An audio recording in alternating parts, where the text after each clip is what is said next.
hey man, pause, lean in for just a moment. You might catch something here. People will latch on to a convenient lie and ride it all the way to their own demise. If your institutions of power have been hijacked by an antithetical worldview and you are dependent upon those institutions of power, you can also be enslaved. This relationship with our children, the education of our children, it doesn't belong to the government. It doesn't belong to society. It doesn't belong to anything else they use. No, that belongs to us. I'm not going to bow down to that ridiculous tyranny. Freeze my bank accounts. Shut me down. Do whatever you want. Of like, I can still eat. Now I don't have to choose between a principled stand and feeding my family.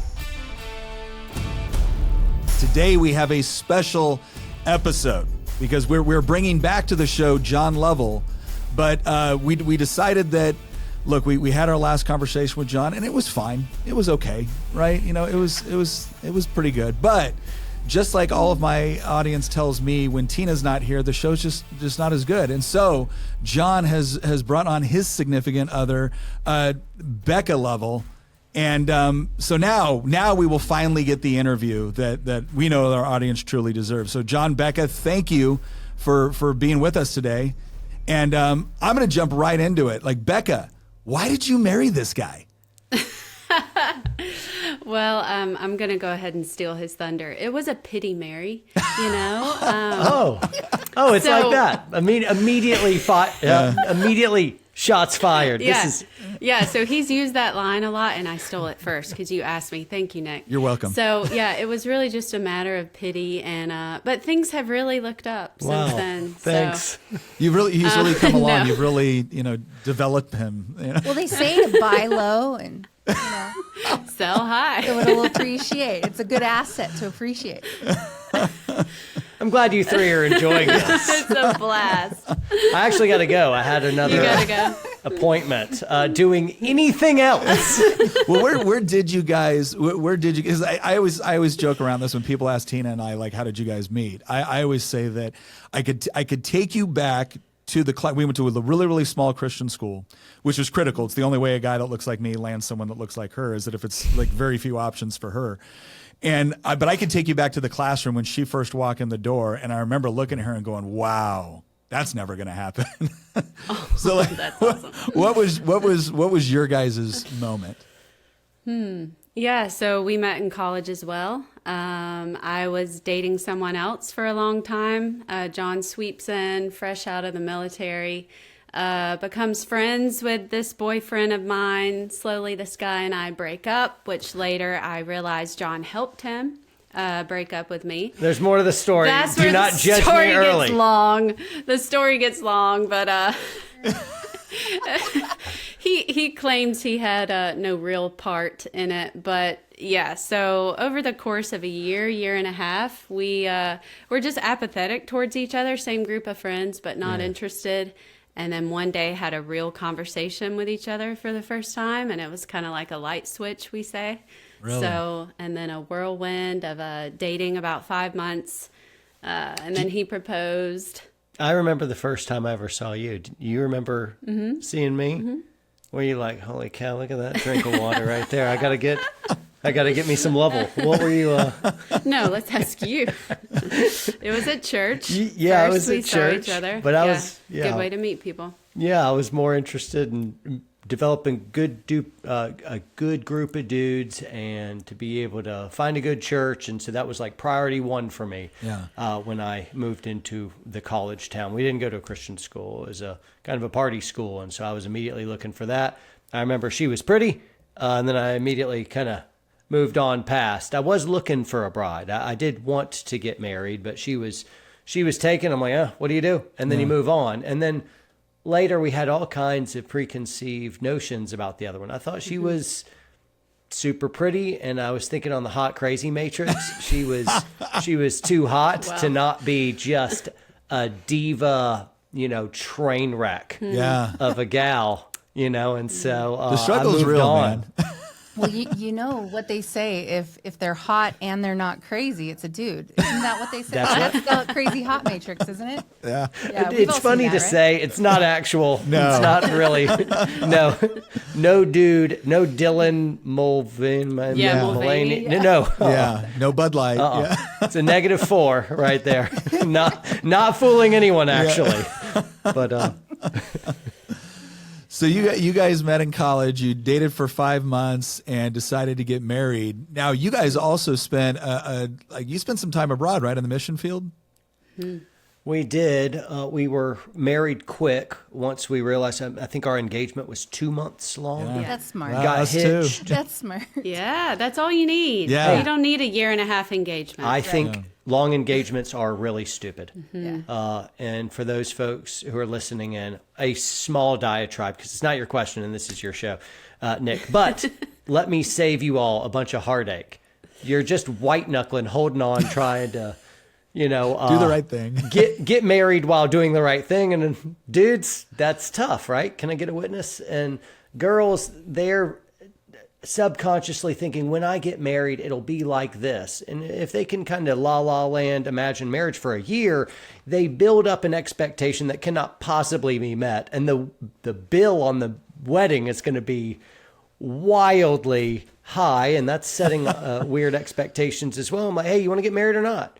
If you want to get married, get married. Why? You don't need a year to get married. If you mean it, get married. And if you don't, well, then don't. But a year, really? I think that's foolish. I think it's stupid. Yeah. It's tough. So anyway, No, I remember I called up Tina when I was in the 82nd, and I called her up on the phone. I was like, hey, do you want I had this whole elaborate thing where I like called into a radio show that we used to listen to when we were in high school together, because she was in Chico, California, and I was in Fort Bragg, North Carolina, and I called in this radio show, and I was supposed to call in and ask her to marry me over the radio. Whoa. And the time difference, and I was going through the expert infantryman's badge training and stuff like that. So I was exhausted, fell asleep, and in the meantime, Overslept. And meanwhile, I'm at the house. My parents have the radio out. I'm like, we never listen to the radio. Why is the radio out? Why are we listening to this? I'm going to bed. I'm just going to bed. Yeah. So I had to call her up the next morning, tell her I was a moron, and ask her to marry me. And she said yes. And then here was the beautiful part about being in Bragg when she was out in California is I just showed up, got off the plane, walked down the aisle, got married. I was a part of zero part of the planning for the wedding. It was 6 weeks worth of That's planning. nice. It was only 6 that's awesome. Yeah. That's awesome. So we're right there with Yeah. you with the short engagement. Oh yeah. So you guys pack up. So were you like fairly newlyweds when you guys went in the mission About field? 3 years. So Yeah. we had gotten established, had a house, had jobs, had cars. and, Started a business. yeah. Was you finished up your degree, and I was still working on mine. I was trying to support a household and had a whole bunch of responsibilities. And so I shifted down to like half-time for college for a little bit and then went full-time, but I was always working full-time. And then we moved and, worked for a few years before we thought, hey, we should do some missions work. We always wanted to do that, where we do something more extensive, not like a weekend, but like, let's spend a year doing something awesome. So what did extensive end up being? 4 years. Yeah, it was 4 years. It was 4 years. Was this before kids or? Started before kids, and then they were both born there. Wow. Yeah, so our kids were born abroad on the mission field. Wow. Where did you guys go? Costa Rica. Yeah. So San Jose, immediately when people think like tropical beaches, no. No. We were inner, disgusting, impoverished city. Yeah. That was not our, and we were so broke, we really couldn't go out to the, like every couple months, we'd kind of do like a hostel trip on the cheap to the beach and sleep in places we would never dream of going. Yeah, some rough times.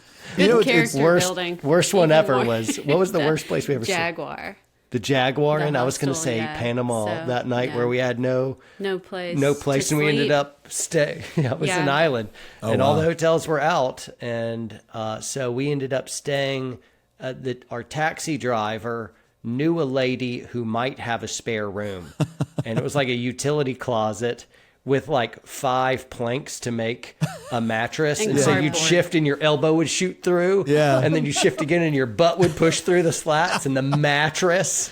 There was no mattress. It was cardboard. Yeah. But that was very nice of them. They didn't have to give us anywhere to sleep. Yeah. But, You we guys could are have straight been up no sleeping room at the inn. out that. We were. Yeah, we were. And I was pregnant with our first child.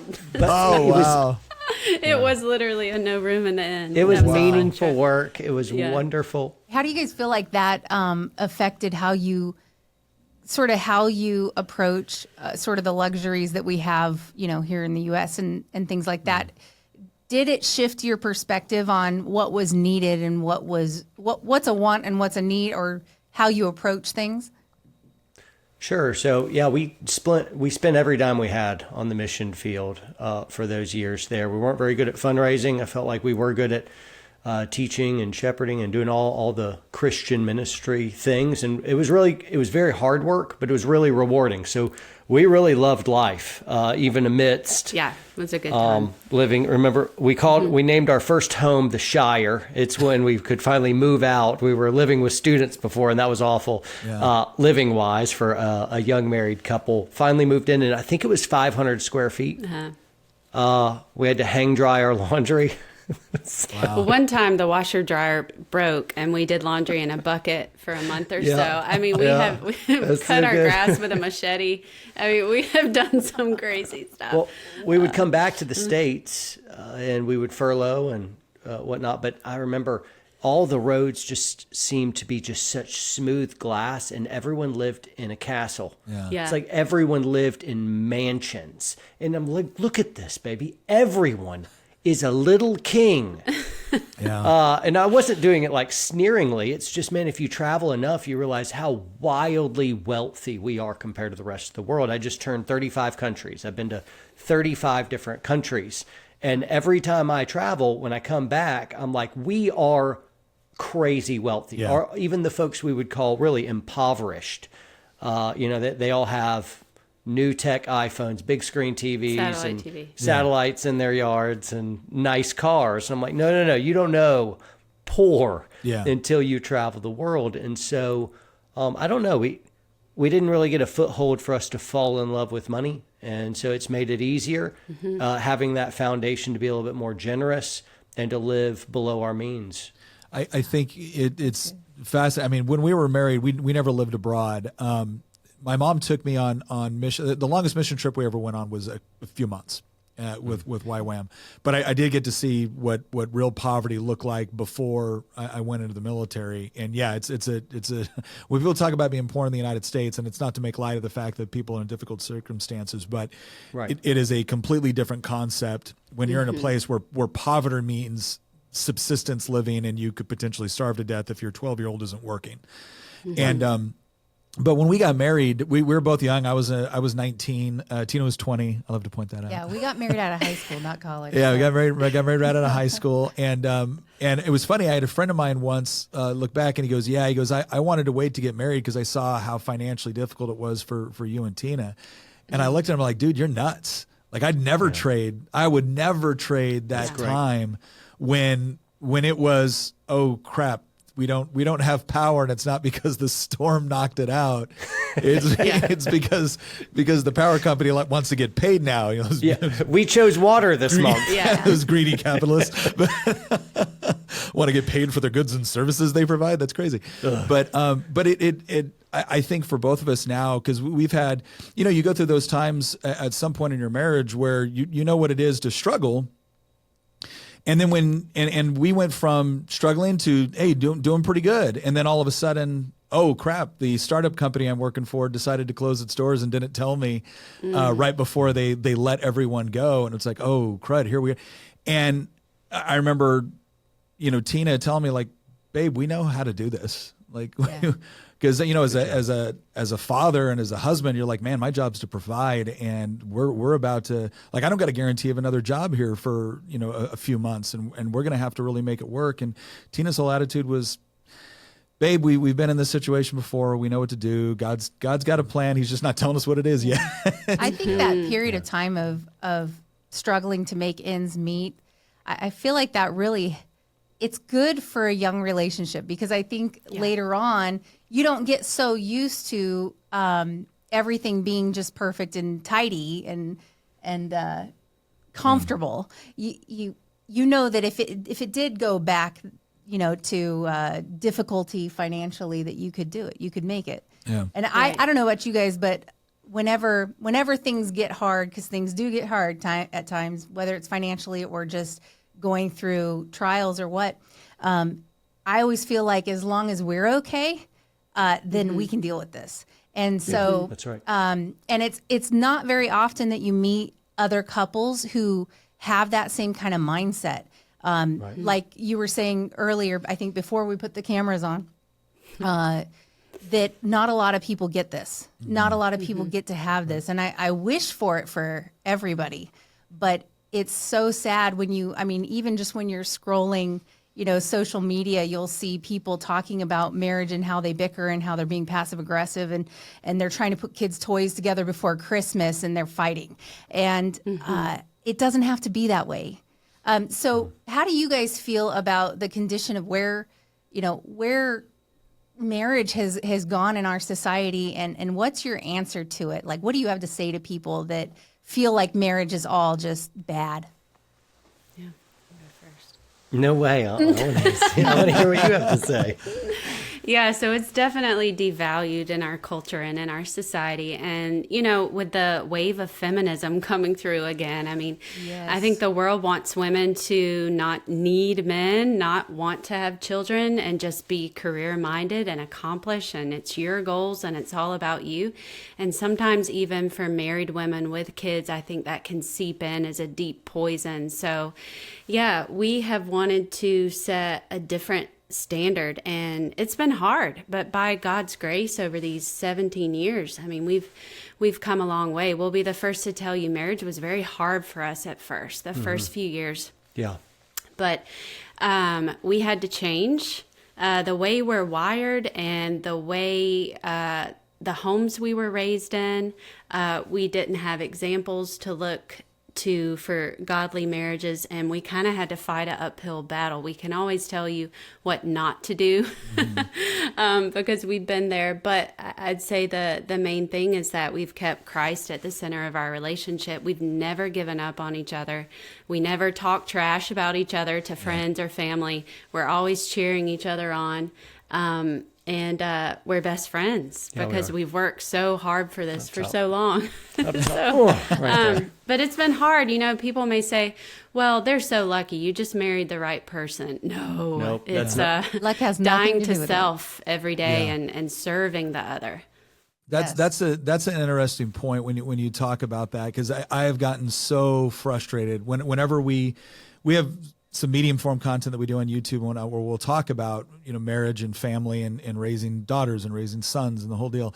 And it's amazing how many people will come on and be like, well, you're just lucky. Like, dude, I'll tell you what, if you want to chalk everything up to luck, then you have, it's no mystery why you're miserable. That's right. Because if you don't take ownership of your marriage and your life, and you said something that I thought was really important. It's that whole concept of, with feminism, and we're seeing this now on kind of like the red pill manosphere response to it, where it's, no, king, it's all about you and what you want and your goals and your objectives. It's like, man, my family is my objective, right? My faith is my objective. Yeah. Like, I'm That's not awesome. giving something up by doing this. Right. Yeah. The house and the car isn't the dream. She's the dream. Yeah. The kids are the dream. And unfortunately, most folks have to find themselves on a deathbed before they realize what was actually important the whole way along. Oh, And, yeah. that really sucks. I think feminism comes in harbingers in something that makes a healthy marriage impossible. If you're a good feminist, you're going to be miserably married. Absolutely. You just can't have a healthy marriage. Wow. Now, what you can do is take an otherwise decent dude and over the years hammer him in to be the shadow of who he should be. You'll lose all respect for him, but you'll have a submissive little servant there for you. And congratulations, feminism. Once you conquer the man, you won't want him anymore. And it's really an axe to the root of important marital roles, gender roles, which are absolutely critical. And feminism is a direct attack on the natural roles, which are actually there not to, make you oppressed or to bully you. It's actually there so that you can flourish, so that you're doing and aligned in the way that you're actually designed. Yeah. And it is better. And the feminist lie is if you actually go according to your roles, that you'll be miserable. And it is literally a lie from the pit of hell.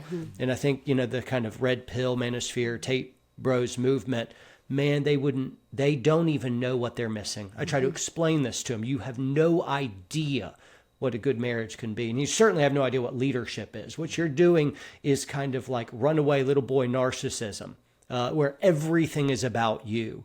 And once you arrive on top of that mountain, if you make it, and most won't, if you arrive there, you find it was completely a vain glory pursuit. And you've taken out the opportunity that you could have been happily ever after with a family and a legacy. Yeah. You know, your Bugatti held no legacy at the end of it. You're going to die rich and alone and miserable. That's a great point, John. You know, it's also a good point that if you need to buy meat, and I know we all do, you need to go to goodranchers.com and use promo code Nick, because once again, during the month of January, special deal. You sign up for one of the subscriptions, which is going to ensure that you have high quality American raised protein on your table. Plus, Good Ranchers is going to kick in an additional order of chicken to go with that. That's free chicken to go with your subscription, right? That's like for the whole year. It's like $180 value brought to you by Good Ranchers. Go goodranchers.com, promo code Nick, sign up for that subscription and get all of the best and finest American raised beef, poultry, pork, and wild-caught seafood delivered to your door. Goodranchers.com, promo code Nick. All right, John, let's get back to it. Wealth can come and go for us. But just like you said, Tina, of like, hey, as long as this is good, I've been broke with her and we've been well off together. Either way is pretty good. We can do it. We can do it, and it's fine. Of the goal of our life isn't wealth. In fact, the more we get, the more we give away. As a percentage, we're far more generous now than we ever were before. And guess what? It'll happen if we get even more. We're just going to let it keep going through our hands, and that's the goal, so that we can have money and money won't have us. But it's just such a crappy life pursuit. It really is. Yeah. Yeah, I think our gender roles are really, really critical. And for men to actually know what it means to lead a family well, and her to know what it means to be a helper within that family as well. So we're a team moving forward together, but our roles are not the exact same. Yeah, yeah. Well, and it's amazing because when I look at the, you know, again, either the feminist worldview that's very predominant right now within our culture, or again, the manosphere backlash, both of them seem to be, again, there's an element of narcissism which underlies both of them.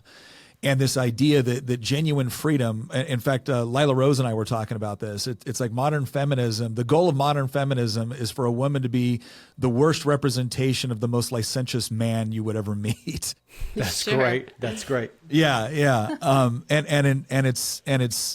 It doesn't make any sense, because when we look at this anywhere else, whether we're talking about an organization or a sports team or anything, we always appreciate that people have roles within that element, and we respect the fact that when people find the role that they play and the duties and responsibilities within that role, they actually find meaning and purpose, and not just for themselves, but as part of the unit or the organization or the team or whatever it is.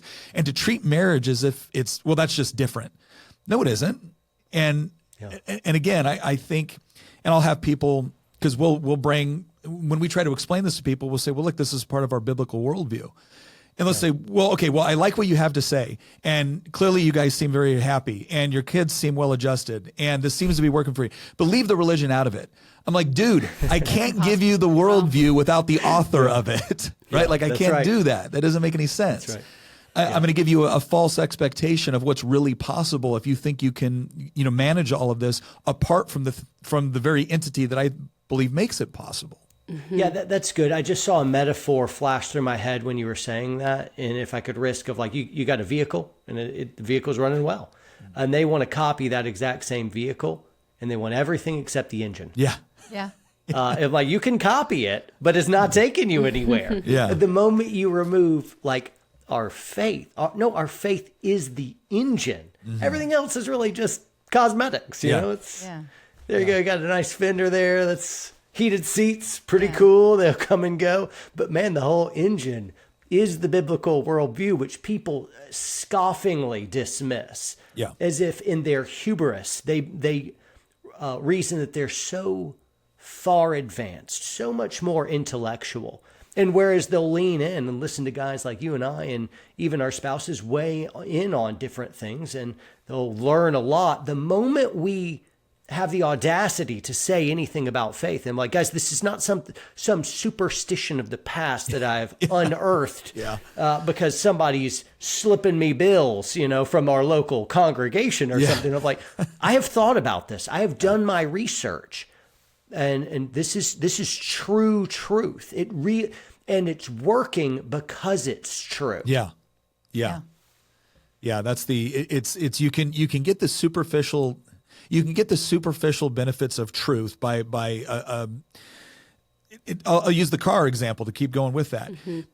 You gotta mention me. That's a TM thing. And it's a little R circle. Yeah. John's metaphor thing. Go on. So to use John's metaphor, you can drive the car without knowing how the car works. As far as you don't have to understand the internal combustion engine to drive the car. And you can drive it all day long, no problem. You get the benefit of it. And you can even deny the existence of the engine as you're getting the benefit of the engine. All right, but when something breaks down, where something isn't working, all of a sudden, when it doesn't function the way that you expected it to, when there's an unforeseen problem that you have to deal with, all of a sudden now that becomes really important.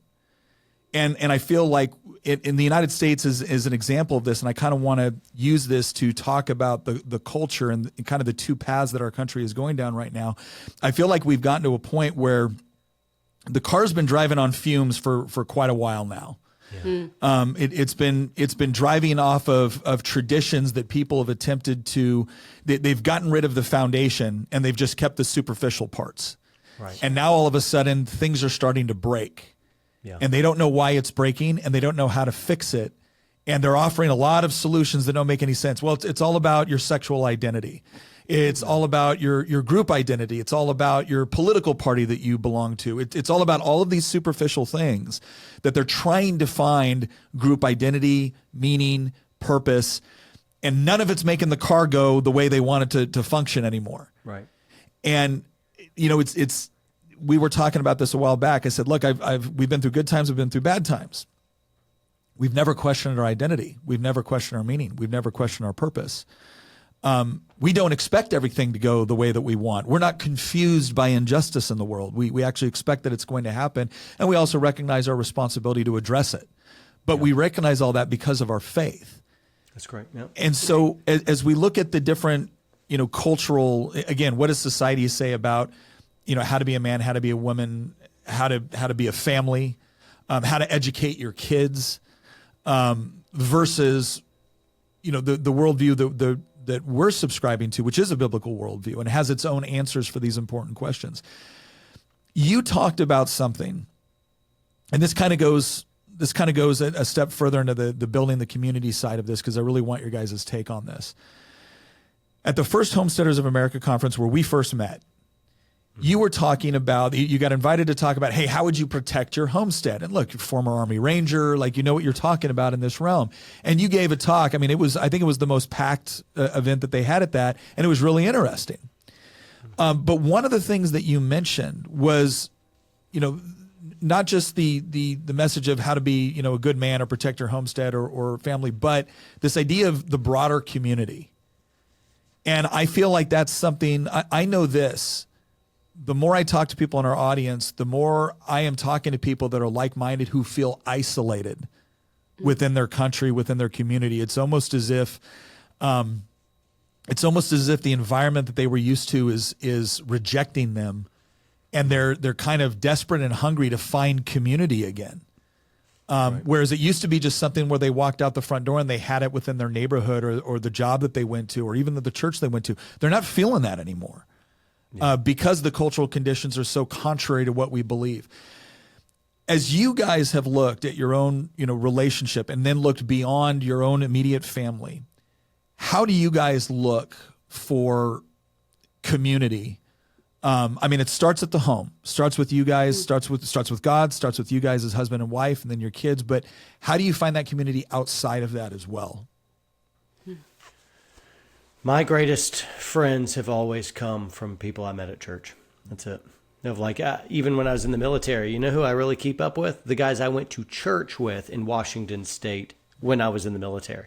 of like, it's the deepest connections outside of my marriage I've ever formed. They are the greatest men and women on the planet. They have the healthiest marriages ever. Now, some folks that have no idea what I'm talking about, they'll immediately shirk off. And I understand this. I'm actually very sympathetic toward this. And they're like, oh, well, these guys get off church. I'm like, hey, man, pause, lean in for just a moment. You might catch something here. No, we're not fools here. There's a lot of dead churches out there. In fact, I think we probably drive by 10 or 15 of them on the way to our church. I'm in the South, so there's a dead church on every street corner. I'm not talking about those. Yeah. I'm not talking about, whatever swarmy, manipulative pastor you've seen doing crazy stuff on TV. I'm not talking about the place you got hurt when you were a kid. None of that. I'm saying there are vibrant, living churches out there that are worth moving for. They're the greatest places because they have the greatest people on the planet. And all I'm saying is, if you don't know what I'm talking about, it's probably because you've just never met one. You've never seen one of these. They're hard to find, but when you find them, holy smokes, it could be in your area. And me and my wife, we met at church. My best friends, they're also family of faith. If we're doing boogaloo apocalypse stuff, I'm not interested as much in all the skill building stuff. I'm interested in those who have the same value in the same world, or values in the same worldview. I start there. And then in that already much smaller group, make sure you got folks of good values and character and courage. Then I'm interested in skills, and so you mentioned medical, of like, I'm already thinking right now of guys and gals in our church that are, doctors and nurses and paramedics. And I mean, they're flashing through my head, and they're amazing, awesome people with those skills, and hey, they're local community. So I take them shooting. That's my thing. I'm train 'em. I'm the shooty pow guy, so that's my role. I did that just to make you smile. Shooty. Pow. Pow, pow, pow. I would also say your homeschool. I mean, we homeschool. Your school or your homeschool community. Most of the women in our group, we all go to different churches, but we're all like-minded. We're all of one mindset. We want the best for our kids. Our husbands are probably very like-minded, and we do life together too. So whether it's birthday parties or events, we were just at a parade with everyone last night, and then with homesteading, we've made friends through the stockyard, just reaching out to people with, all right, how do we do this homestead thing? And we need a cow guy, and we need a horse guy, and we need, so you make friends there in your network too. And they typically turn out to be people who also are focused on faith, family, and freedom as well. And you don't get to choose your neighbors. Here we're in the rural South, so neighbors is not what many people in suburbia are thinking of. Neighbors are just inside of gunfire sound range, maybe, You got to drive to borrow a cup of sugar. Yeah, some of them it's the Barrett 50 cal, sound range. But anyway, you don't get to choose your neighbors, but do whatever you can to meet them and meet them on whatever common ground and be nice to them. They are part of your network, and you've inherited them geographically. And so you need to know your neighbors, and do the best you can with what you got. So that would be something else, right? Mm-hmm. Yeah. Where did you guys start with homesteading? Started with chickens. Yeah. So we're just 2.5 years into this. Chicken math, they're growing.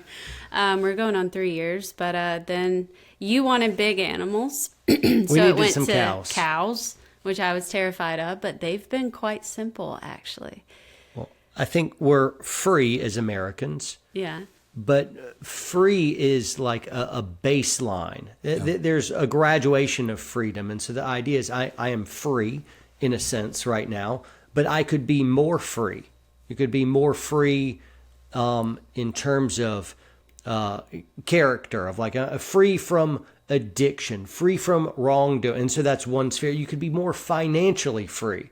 Get out of debt, put some stuff away. You could be free in terms of inputs, so that I'm able to feed myself without depending on a grocery store. Yeah. And so the freer you can get, the less you need to plug into the matrix of if grocery stores emptied and gas stations were all empty and, the power grid failed, me and her, we can keep going. We can survive. And what you find in that level of freedom, you find somebody who's highly impervious to bullying, intimidation, and fear mongering. Yeah. Of like, what do you got? Of like, no, I'm not going to bow down to that ridiculous tyranny. Freeze my bank accounts, shut me down, do whatever you want. Of like, I can still eat. Now I don't have to choose between a principled stand and feeding my family. All of a sudden, they can enslave me by locking me out of bank accounts, or I lose my job or something else like that. No, the freer I become, the more able I am to protect and provide my family while having a principled stand in the public arena for freedom's cause. So that was part of it. And I felt like, okay, homesteads allow you to be more, the most free you can be. Yeah. And so we wanted to go down that route. And I thought, if I have cows, you can't get food anywhere. You just butcher a cow once a year and food's good. And then chickens will take care of breakfast. Yeah. I got breakfast. I got eggs and beef. I'm good. And then we grow some stuff in the We'll garden. try to grow things. So I wanted some big animals. What do you guys? So how do you guys? We started getting into the homesteading culture first, just by kind of watching it, YouTube, things like that, and then all of a sudden, we'd always had a garden, and we'd done pigs before, not anything big. We'd had a couple pigs, and we'd had chickens kind of off and on, and then 2020 kind of kicked us off to where it's like, okay, we already kind of enjoyed doing this. Maybe it's time to actually like ramp this up a little bit. And the first thing I fell in love with homesteading was not it wasn't the prepper side of it. It wasn't the absolute, dream to one day have a bunch of livestock. It was none of that. I actually fell in love with the kind of the culture and the people associated with it. It was this idea that, gosh, I had never met a community where so many people, other than like within our church life group and stuff like that, I'd never met a group of complete strangers that were so interested in helping you become successful and so willing to share their own successes, their own failures, and rejoiced with you when you got it right and encouraged you when you got it wrong. Like I joke about this all the time. When I go to the Homesteaders of America conference, that's actually a rejuvenating experience for me because of how kind people are, and how much they want you to succeed. And it's just really encouraging to be around. As you guys got into this, how do you guys break up? Like, do you have things within like the homestead or whatnot that are your John's responsibilities versus, Rebecca's responsibilities? Do you guys break it down that way? Absolutely. So I'm the chicken and alpaca person and the gardening. So kind of have all that. You're a big animal guy. We've got power. horses and cows, and so that's mine. And generally, if a fence goes down, I'm fixing that, or I got to give alpacas shots once a month. That's zero fun. Mm-hmm. The chickens Do you are shear great your fun. own alpaca? I hear that's We don't. really hard. He tried it one year. He did pull it off. I was successful, but at great cost. They're like screaming banshees and they're spitting and kicking. And so we're like, let's just hire a professional the next year. So dramatic. It's very dramatic. So, Yeah, they're hilarious. it's Do you screaming. process You would the think. fiber? Yeah, we've got the fiber. I've got to send that off. Actually, at the Homestead Convention, I finally found a contact with a mill that I can just ship it all to, and they'll ship me a finished product because I did just have a lady who wanted me to learn all the skills and do it all myself, and I'm like, I don't have that much time. So. Yeah. Well, and that's another thing too. When we talk about resilience, the reason why I think the community and again, you said it. It's the community I want to be a part of first and foremost. It's the worldview. Like, do we have a shared worldview? And then the secondary condition is like, okay, what sort of skills because my goal is not to be able to do everything myself. I don't think that's realistic. I want to be able to do the basics to where my family isn't going hungry. But I want to find other people that are really good at what they do. And I want to find how my skills are complementary to their skills. I still want that kind of community and that kind of economy, but you said it. It starts with finding the people that actually have a shared worldview, because I can go out right now and find an economy where there's people that have skill sets that are very valuable, but I'm increasingly finding a political scenario and even a cultural scenario where if I don't believe what they want me to believe and I don't say what they want me to say, well, then they'll cut that off. Yeah, absolutely. And I feel like I do have a responsibility as a husband, as a father, to make sure that not only do I develop the appropriate skills to make sure they don't go hungry, but to also find and help build that sort of community that I want my family to be a part of, that I want my kids to grow up around. I know lately we've been talking a lot about the whole idea of, the family compound, right? And it's not the idea where, we own everything and then we just we want to have enough property to where we can tell our kids, look, we're not telling you what you got to do. We're not telling you got to be a part of this. But if you want, we want there to be an option where that's your 20 acres over there. And we're going to help build the stuff. And we don't got to have, 4 tractors. We only got to have, one, that we can use. And we don't got to have, 4 of this and 4 of that. We just got 1 or 2 that we can use. And gosh, when you guys need help, I want nothing more than my grandkids to be able to walk across the field over to grandpa and grandma's house so you guys can go out and have date night. Yeah. And I think the biggest blessing is when we were kind of pitching this as just like an initial idea. Again, our oldest is 21. She's getting married in June. Awesome. Our son's 18, and then our youngest daughter's about to turn 16. All of them have been like, no, we're on board.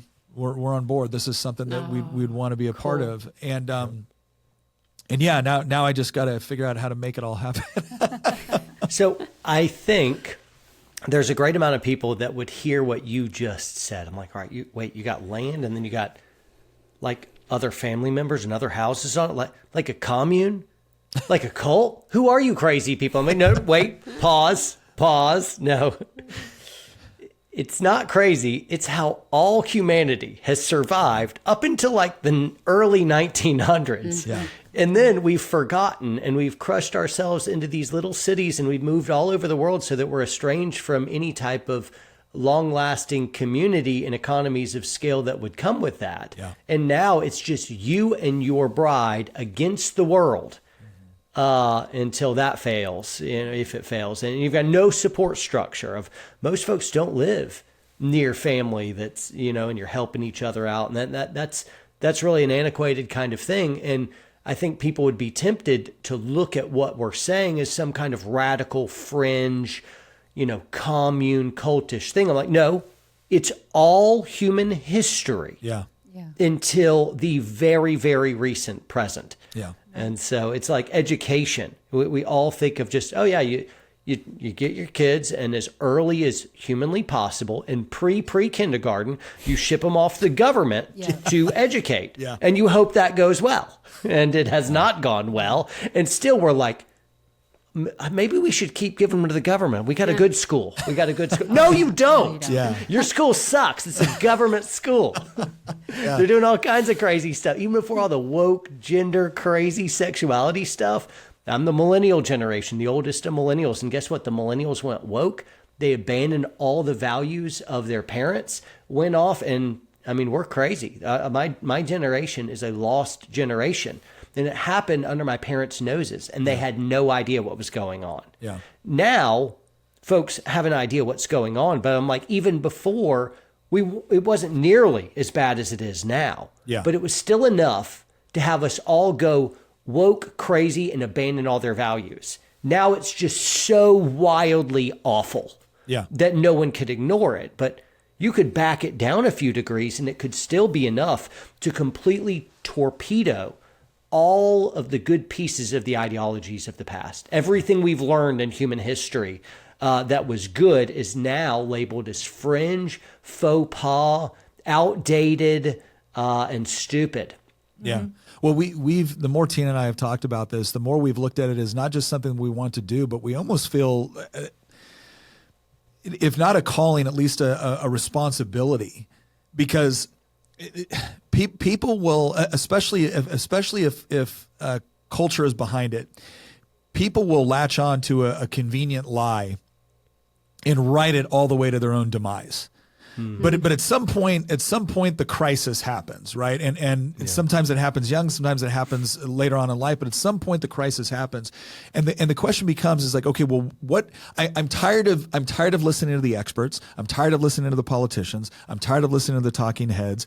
What actually works? And then that's when people start looking around for people in their lives, for acquaintances, for somebody that's talking about something that seems to make sense, not because the experts say it or the latest study approves of it or because Congress passed a bill, but because they're looking at the fruit of someone's life and saying there is something about that is different. Why isn't this person doing what all the experts tell them to do?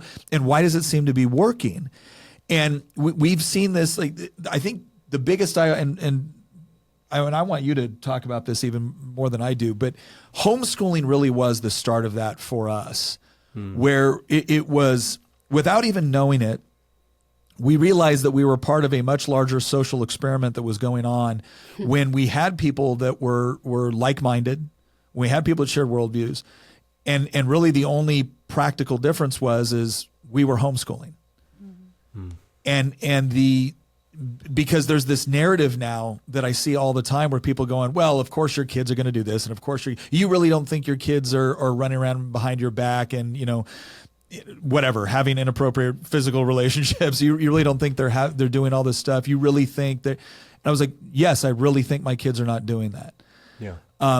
And they look at me like I'm naive, and then they meet my kids. And it's like, well, they're not, I thought they'd be really weird, socially awkward homeschoolers. So old. And I'm looking at it going, well, no, that not at all. And yes, they're adjusting, and yes, they can have a conversation with an adult, or they can have a conversation with a 4-year-old, or they can have a conversation with someone their own age. But for me, that was the biggest eye-opening moment, that once I took that part of my life back from government, you don't get this, right? This thing with our children, this relationship with our children, the education of our children, it doesn't belong to the government. It doesn't belong to society. It doesn't belong to anything else they use. Now that belongs to us. And we're going to take ownership over it. And it was difficult. It would have been easier if we would have had 2 incomes during that time. But I look back now that I'm at the end of this, and I look at the relationship that we have with our kids. And there's 1,000 things I can look back at we did in homeschooling going, gosh, I wish we would have done this differently. I wish we had done this, hadn't done that. But I don't care, because I look at what is happening within government-run schools. Yeah. And that's been the biggest eye-opening moment for me. Yeah. When we went to the homesteading convention this last time around, I was talking to a lot of folks. It seemed like a lot of people homeschool. And it's really interesting because it seems to me, and I don't know if you guys have this kind of an experience too or not, but it seems like those of us who homeschooled, the teen years almost seem like the easiest years to me. I feel like the teens have overwhelmingly been easier than any other phase. And but all the people I know who did not homeschool, they feel like the teens were the absolute worst. And how old are your kids? Are you guys we're that? not there yet. Not quite? We're not there. We're closing in on teen years. We're very close, but we're not there. Ours are 9 and 11, but I will say, just from observing my close friends whose kids are public school and whose are homeschool, I'm watching and I'm seeing fruit. And, some will tell me, well, just wait till your kids are teenagers. Exactly what they were telling you, Nick. And then I'm seeing my other friends, their kids aren't behaving that way at all. So I'm observing. and that all kind of moves into this whole idea of, the work that obviously you guys do, that, John, you do with Warrior Poet Society, that we've been doing with Making the Argument and some of the other work. I just feel like this drive more and more. In fact, we did a whole episode on this a while back, and then it was a large part of the interview that you and I did a while back on. And at that point it was, what does it mean to be a good man? Like within the biblical worldview. Like I know what Tate says is a good man. And there's I mean, to be fair, there's a lot of things that Andrew Tate says where I'll say, yes, I agree with that. You should be physically capable. You should be intellectually capable. Yes, I agree with that. And then I'll look at other people I'll look at people that I admire that I don't necessarily agree with on all things. Jordan Peterson's a perfect example of that. I think so much of what Jordan Peterson talks about has been a breath of fresh air in an otherwise insane world. But I do want to see more content pushing back against the cultural narrative. It's one of the reasons why I was so impressed when I read Warrior Poets Society, or the Warrior Poet Way. Yeah, the Warrior Poet Way. When I read that book, when I heard you speak, and the other people with me, people like Matt Boudreau, right. People like Joel Salatin, where I feel like there's this congregation forming of like-minded people, on social media and using the various platforms available to be able to kind of have this push back against, those elements of the manosphere, which are ultimately counterproductive to what the purpose needs to be. Yeah. And the one thing and it's one of the reasons why we wanted to have both of you on for this, is that I remember for a while we were all talking here. It's like, we need to have a men's conference. I'm like, you know what? I don't disagree with that. I want to see family conferences. That's good. I like that. Right. I want to see the sort of event where you go as a family. And yeah, there's certain things for men, and there's certain things for women, and there's certain things for the kids.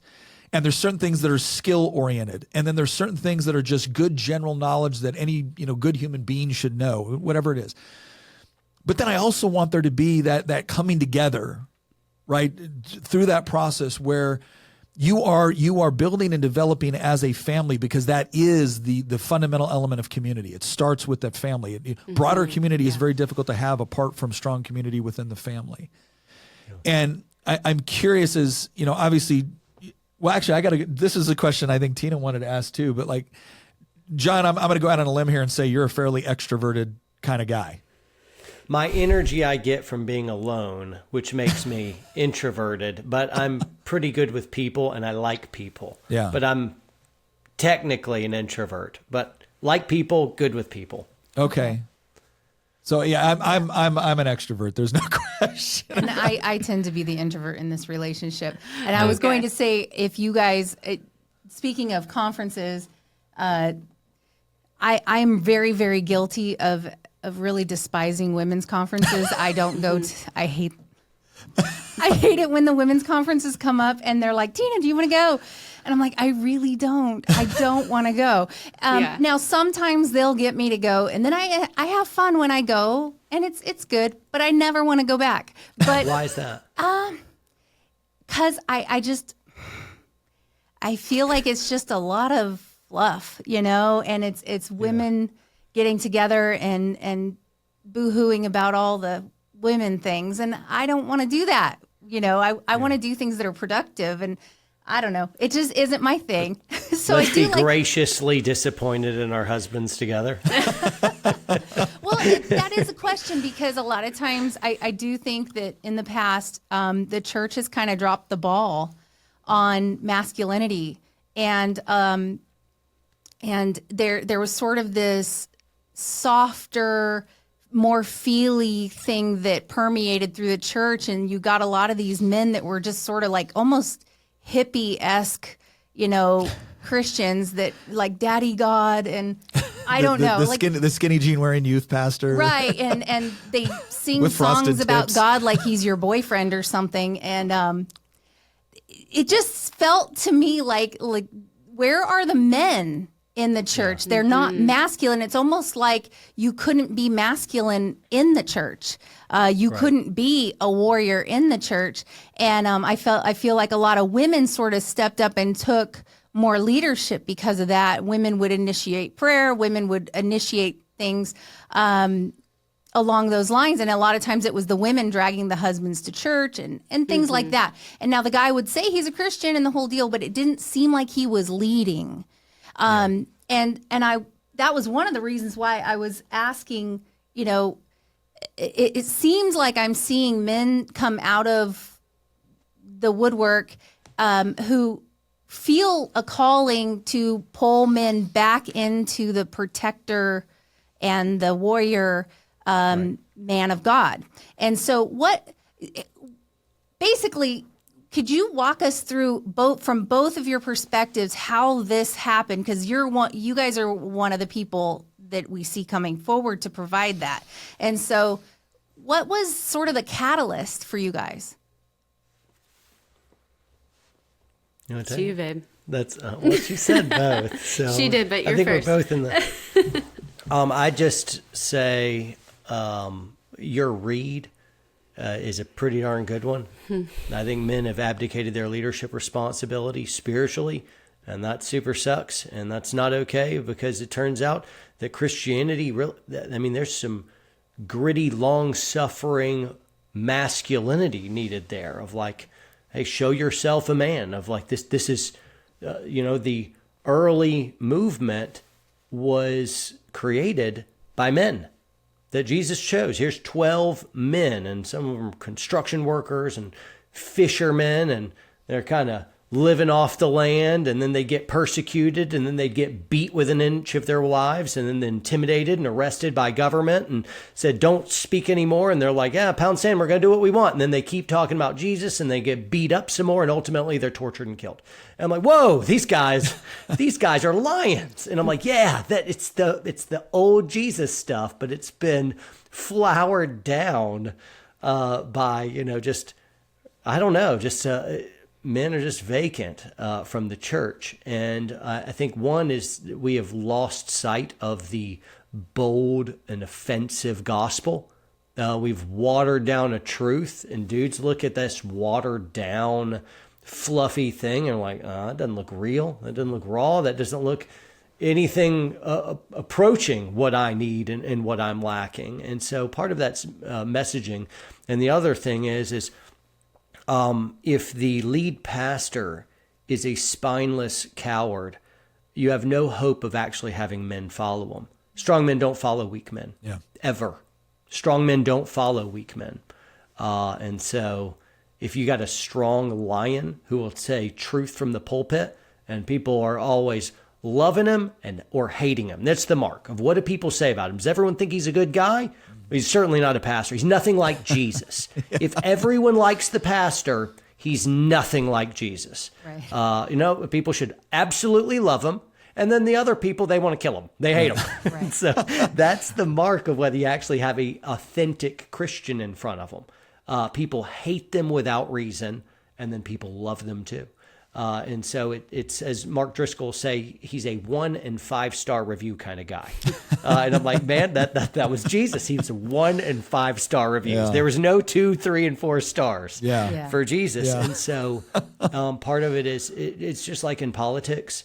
We got too many people who took the suitcase of money, and that whether it's Republican or Democrat, they're a bunch of crooks and liars, a bunch of weak men. And I don't mean like not powerful. I mean, weak as in virtue. Mm-hmm. Spineless men occupy our most sacred halls of government, and so they do with the church. But if you can find a church that's led by a lion, dude, you're going to find a whole host of strong, masculine, and good men there. And because they're displaced, they want to find a place to worship Jesus in spirit and in truth.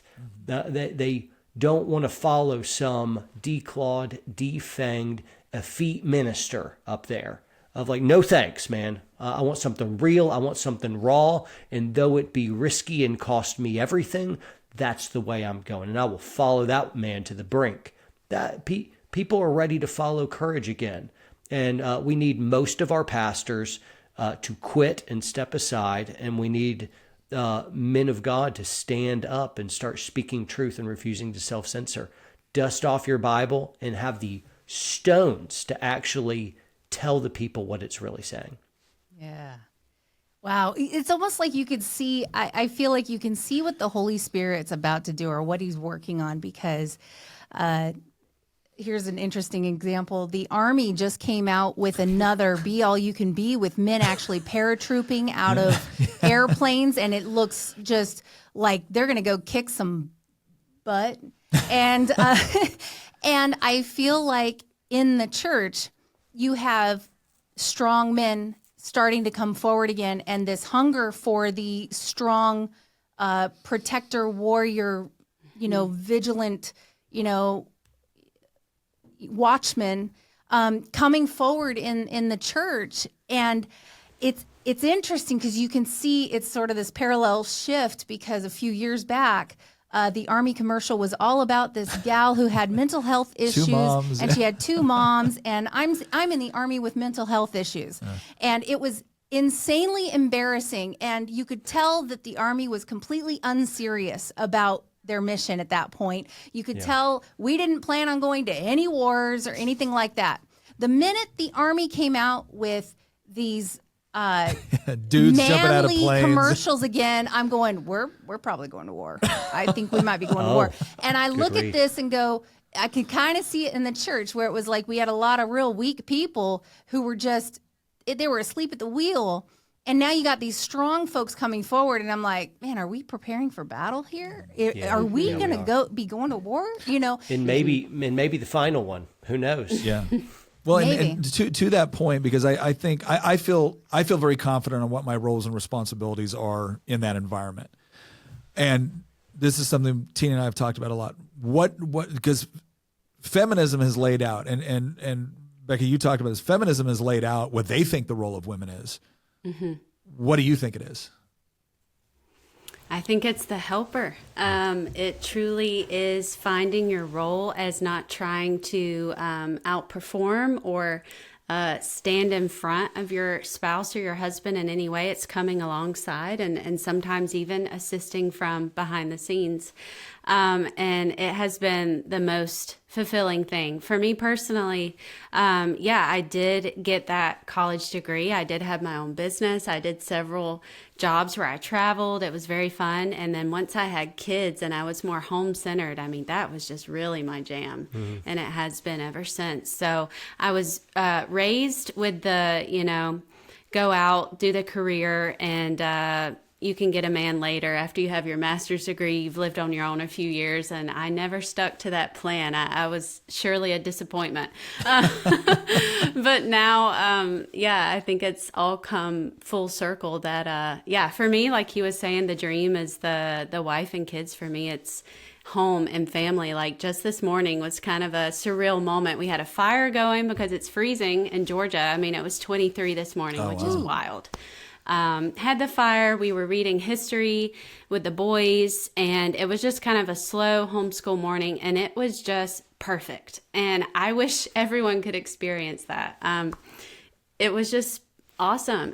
That was just such a blessing to be able to have the freedom to be at home with my family, to instruct them, to decide what they learn, to raise up my boys in a godly environment, and to be the mom and the wife in a home that they're looking to me, but also to John as the leader for their future masculinity. And I just love that. So you're not so bad yourself.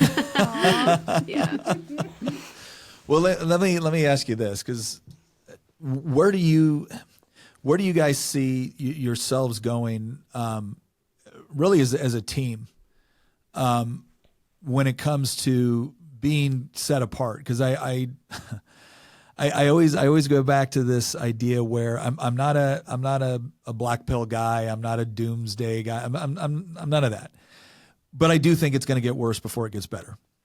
I don't see any way around that. We are going to spend some time in the wilderness.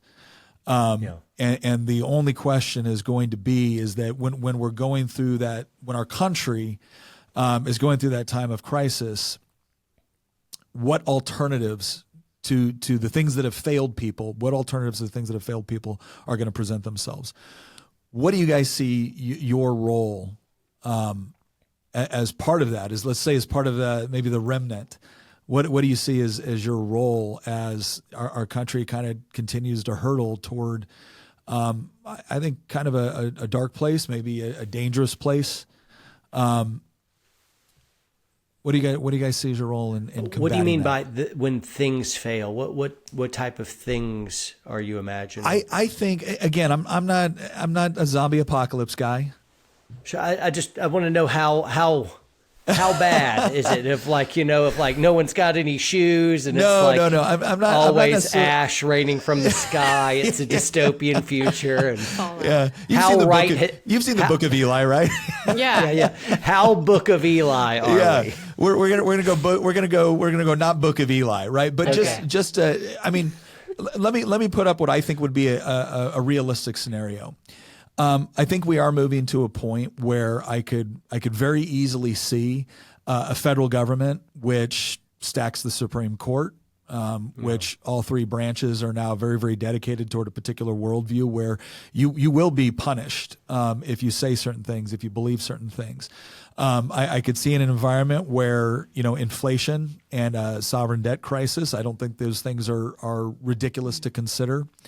Where it makes it very difficult to engage in commerce in the way that we're accustomed to right now. Where you have an education system which is pumping out people with a lot of degrees, but not a lot of capability, not a lot of skill sets, but a lot of power and influence over that very same government apparatus that says that people that believe the things that we believe are a threat to democracy. We'll put it that way in the common vernacular. And so now all of a sudden you do find yourself in a situation where more and more people are saying, I need to pull my kids out of school, or I need to find an alternative to my job because I can't do this. And I don't know where to go and I don't know where to turn to. And they're going to be looking for alternatives. Yeah. They're going to be looking for people that have already kind of gone through this path or anticipated that it was coming. Okay. Got it. So that's what I'm talking about. Got it. I think if your institutions of power have been hijacked by an antithetical worldview and you are dependent upon those institutions of power, you can also be enslaved immediately and pathetically easily by those institutions of power. So if you would like to be able to preserve your way of life or your ability to eat, you're going to have to take some freedom back. And so that means, I'm doing the things of it's self-sufficiency.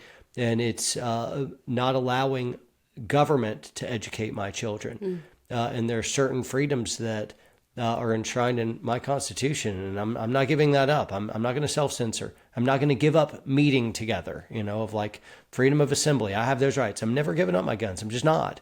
And so there'll come a cost for all of that.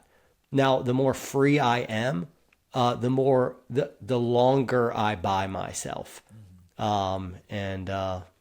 Just try and have time to raise up my kids and enjoy and be grateful for what we have while we have it. Mm-hmm.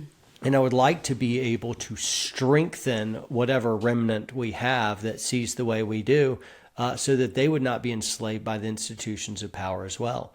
Where do you want your pain? Do you want it awful pain later or some pain now? Yeah. Those are your options.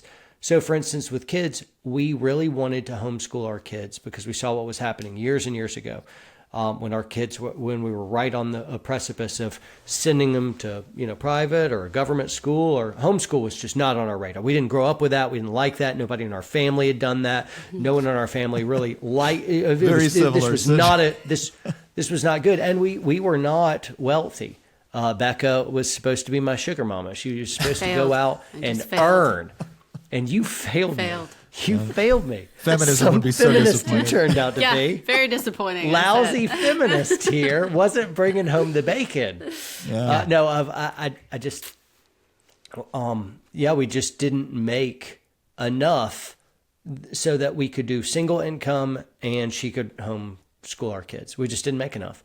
And not to live like most Americans did. Yeah. And so we did something that was quite radical. We moved out. We're a family now. We got 2 kids and we're married, and we have been for a long time at this point. And we decided we will move out of our 3-bed or 4-bed, 3-bath house, and we moved into a little apartment, living on top of each other. Like it was a motel, and it was nicer than that. But it's a little apartment building. Yeah. You know, living stacked on top. Remember our neighbors? Mm-hmm. Why they were always up at 3 a.m. dancing on the ceiling? Strange. It was strange. They Yeah. had just weird sleep. Anyway, they But were. we made those sacrifices. We in did, those years. and so we Yeah. cut income in a real weird way. I know all the families looked at us like we were crazy, but it enabled Becca to homeschool our kids, and still we went into debt. And so we made sacrifices, and we had to really work and budget to be able to get out of that. That was not easy, and that was sacrifice there. And so a lot of folks are still spending and living a lifestyle that is bigger. Now, I know you're like, whoa, I can already not pay my bills. I'm like, think about how to reduce your bills as well. And that's a good thing. And some folks have done all that they can. Or maybe they think that they have, but they really haven't. You could still do more because we take a lot of our luxury items for granted, like those are necessities. You're like, well, let's start food, water, shelter. Yeah. Like you could really dial down a food budget. Maybe you accidentally, and you don't even know this, you spend $2,200 a month on food for your family of 5, maybe. You could get down $1,000 less than that if you were really smart and you planned well. Yeah. You do not eat out in restaurants anymore. That is not available. Well, You can cut, but Dave Ramsey. Yeah. yeah. He's awesome. Anyway, of like there is all kinds of ways to budget in something so that you can plan for a little bit more financial freedom and figure out a way to get some land somewhere or go in with some other families that really, you got to really make sure you have some similar worldview, but get some land and start developing in other areas. And if you can't do any of that, develop some really good, important skill so that homesteading people really need your skill. Yeah. Yeah. And if you can make yourself valuable to people with land, people with land will always make sure you got a seat at their table. They will fall all over themselves to get you. And so that hopefully there's something in there that could be good advice. But Beck and I would really just like to be a voice for folks out there who are upset with the way things are going, and they want to know, hey, how do we do marriage good? How do we make sure that most important thing is good? How do we do faith well? How do we do raising kids well? How do we take care of stewarding what resources the Lord has given us? How do we do that well in this present darkness as we're careening toward a totalitarian Leviathan? And so I think it's really important that you start right now regaining some self-sufficiency, autonomy, and joy apart from all of our institutions. You make parallel institutions. You do your own thing, and you batten up the hatches, and you go self-sufficiency again. And so we want to be able to walk people toward that. Yeah. Well, shoot, I think that was pretty good. I mean, I really, wanted to, Becca's opinion, but John, yours is good too. That was great. I'm glad you mentioned the sacrifice because homeschooling, all of this stuff, homeschooling, marriage, homesteading, all of this requires sacrifice on both people's, behalf. And I think sometimes people want what they want, but they want it without the sacrifice. And Right. Yeah. I hear people a lot of times saying, well, what about, I can't homeschool. We Yeah. can't, that's not an option for us. Yeah. And I never said it was going to be easy. It's a sacrifice. Yeah. If we wanted a lot more things, I could go to work and bring in more stuff. But stuff isn't the point. It's our Right. family, it's our kids, it's the future. And so I think if you can sacrifice now, you're doing yourself a favor later, and you'll Right. reap the benefits on the other end. And I feel like on the other at the tail end of homeschooling, we're seeing those benefits. There were times I wanted to rip my hair out. Yeah. I sometimes I was like, what am I even doing? Because we didn't expect to homeschool either. We always thought homeschoolers were weird. But in reality, homeschoolers are only weird if the parents are weird. That's it. And That's what I tell people. Yeah. That's Yeah. my theory too. yeah, and so to me, I just So how do you keep your kids away from Nick? well, we're quirky. It but- used to be they just sent me to war every couple of years. Yeah. No, but you're right. People say, oh, I could never this or I could never do that you're doing. Well, I thought the same thing at one point and I just figured it out. Yeah. Or you fake it till you make it. You learn. You surround yourself with mentors, with people, whether it's homeschooling or homesteading or even homemaking, people who are down the road further than you, and you figure out what they do. You look to them, you ask them questions, and then before you know it, you're doing it. And here's the safety net.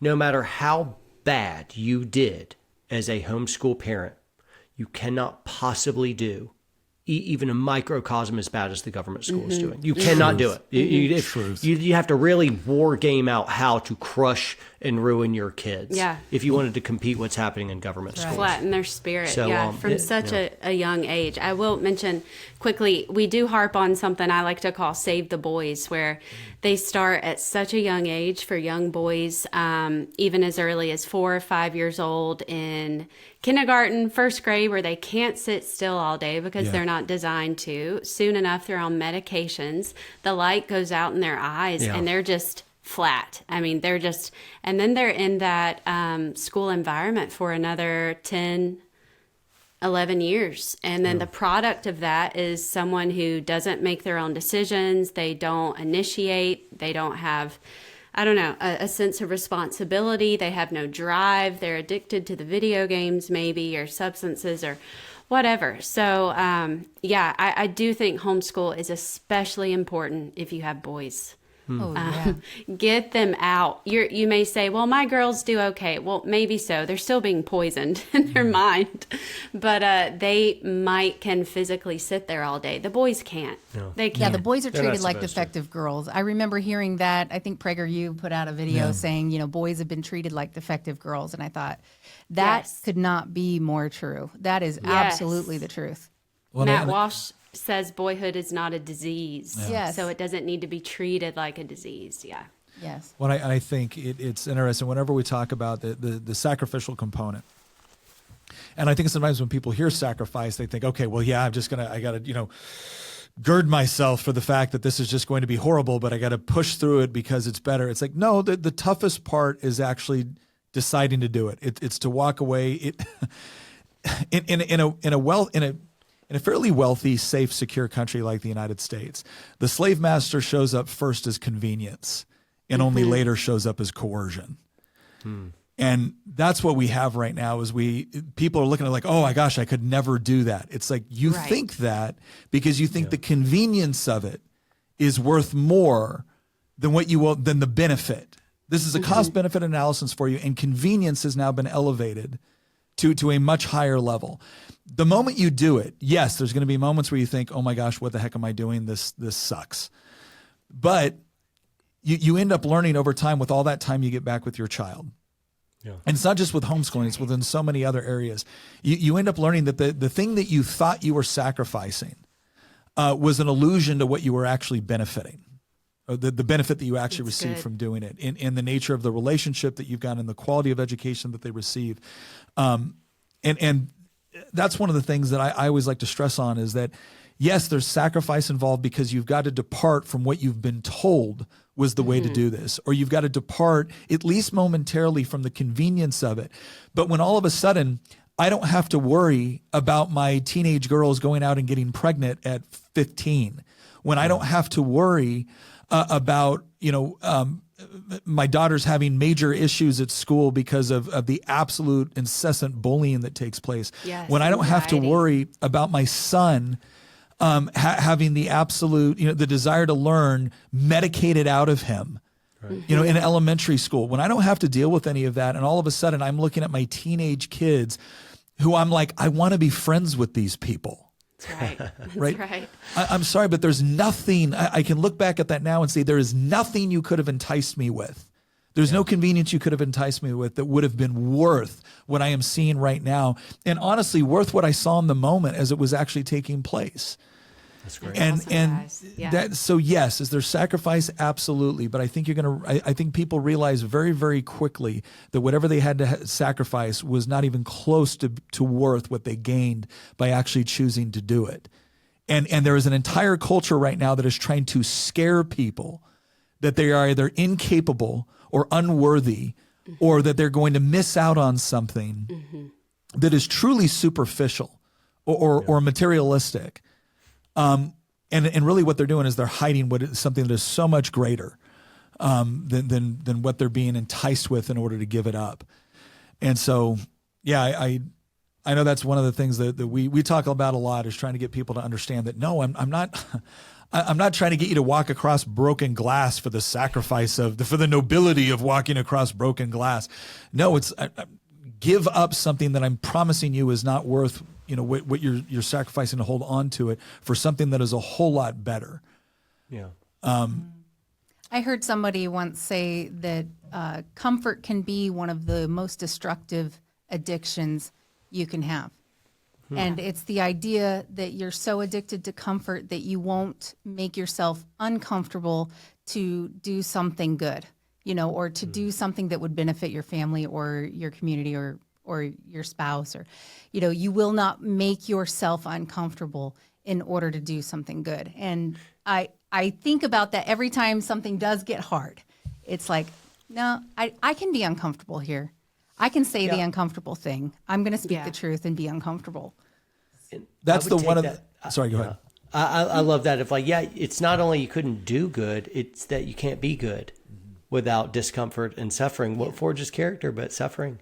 And if you refuse to suffer, you literally refuse to grow as an individual as well. Just to, take the vehicle without an engine metaphor farther there. I came up with that whole vehicle thing. That was you?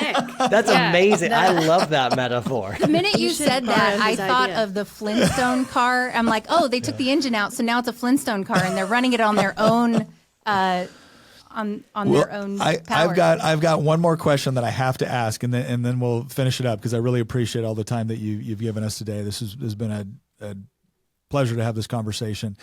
I always tell people, then this is for John, but then I want Becca to tell us the truth.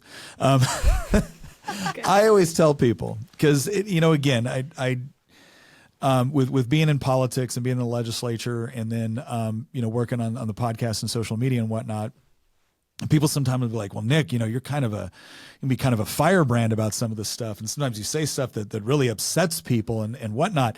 And then they meet Tina and they're like, oh, he's the docile one.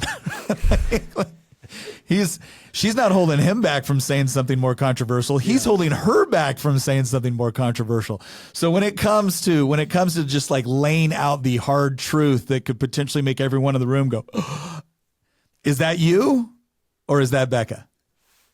I think it depends on what the subject is. Okay. Like Becca can be just sweet hostess, loving everyone. Had a company party over at my house yesterday, and she was just Susie Homemaker, just flourishing. She was loving it. She saw all of us grown men as mother hens, and she just brought us all in and loved us, and it was beautiful. And then other times she is a dragon. Just a dragon lady. It's like, bro, run.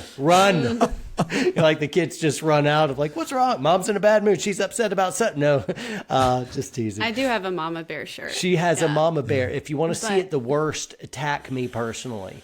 And you will see her she is ready to go to war. Somebody attacks me.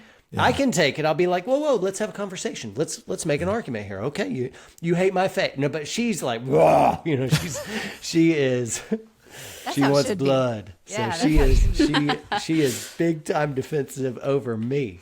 All right, Becca, is that the deal? Yeah, but you're the truth sayer. I am the firebrand. He is the debater, the firebrander, Yeah, we had Tina actually ran for office.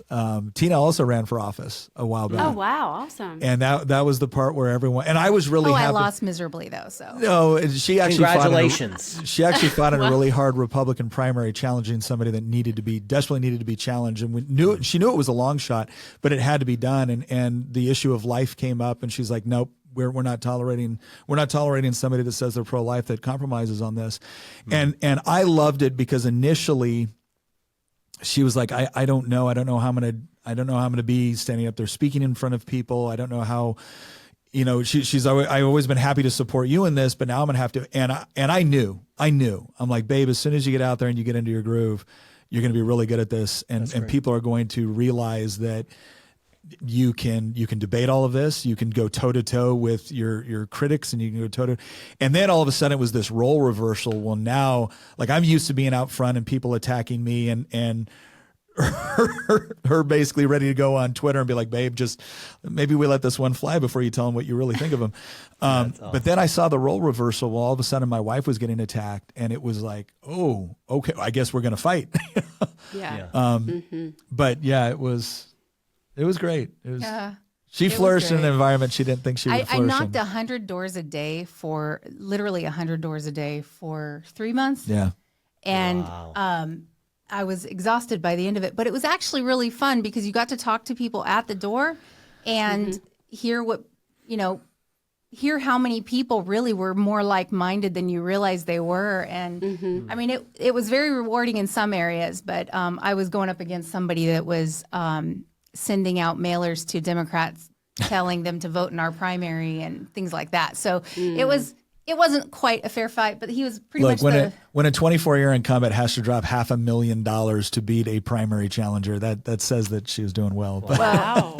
No big deal. But the point is I tend to be the one that's a little less diplomatic. I mean, I can actually build bridges a little bit, but you get me going on the feminism thing and the men and women face, and that's when I go. Yeah, Becca will go nuts over adoption stuff, adoption and abortion stuff. Becca will hit the roof on. Yeah.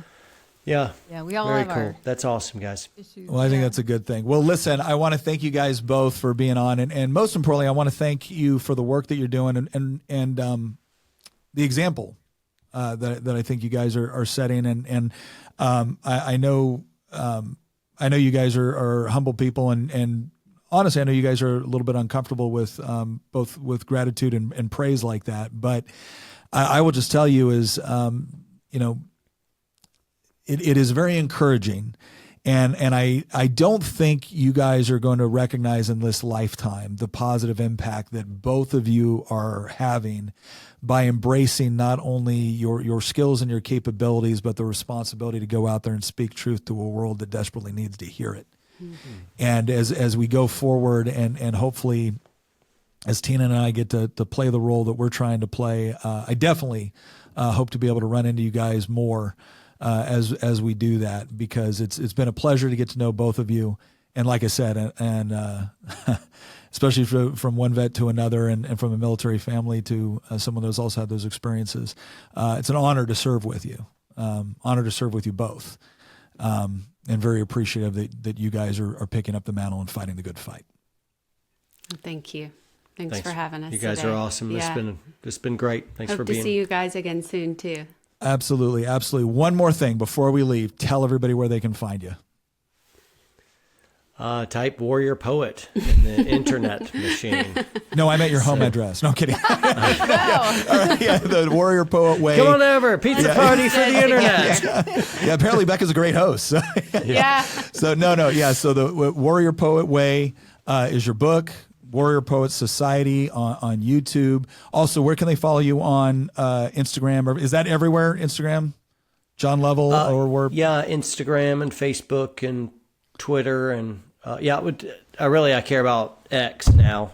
Twitter's like everything else is so censorious, but it's all Warrior Poet Society. On Twitter, I'm actually John Lovell 275, but everything else is Warrior Poet Society.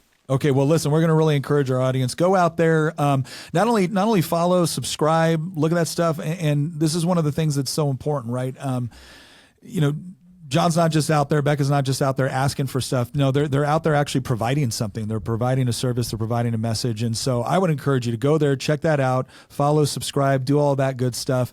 But also send them words of encouragement, right? When we find people that are like-minded, that are out there, that are willing to take the fight, I'll tell you right now, I guarantee you can go into their direct messages and you can find, like, if you could see their direct messages, you would find a lot of people that are not sending them. Not everything is puppy dogs and lollipops. People send some pretty hateful stuff. People send some threats. at times. So, take the time to go on there and encourage them in what they're doing and let them know that they're not alone and it's appreciated. Because look, we need to hear that, and people that are willing to fight need to hear that. So once again, thank you guys very much for joining us, and thank you all in our Making the Argument audience for joining us. Please go in and check out our community chat as well. The description for that will be in there, as well as the descriptions for where you can find John and Warrior Poet Society. But once again, thank you for joining us, and we'll see you next episode.